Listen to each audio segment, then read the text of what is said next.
Ang ganda naman ng hanging tissue mga ka-farmers. Ayan po. Gagamitin natin sa kusina, sa bathroom, para sa ating mukha. Pwedeng-pwede po mga ka-farmers.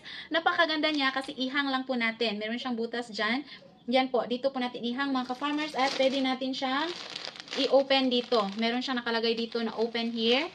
Ayan. So, dito lang po natin siya bunutin.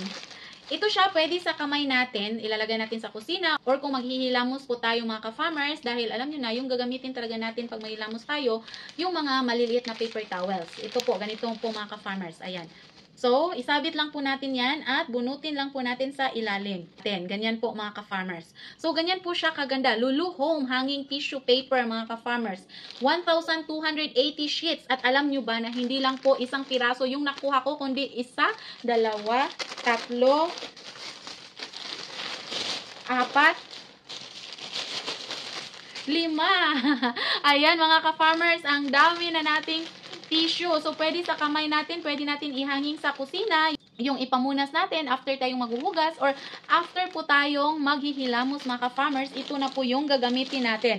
Ayan, hanging tissue po. Napakamura mga ka-farmers. So, bakit pa kayo magtsatsaga sa mga mamahaling tissue?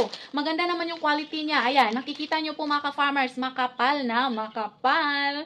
So, hindi po lugi yung pera natin dito mga ka-farmers dahil ang dami na. Buy one, take four.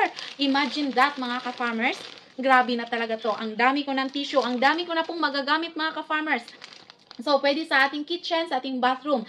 Kaya kayo dyan mga ka-farmers, ano pang hinihintay nyo? Mag-avail na kayo sa link natin sa ibaba or sa yellow basket.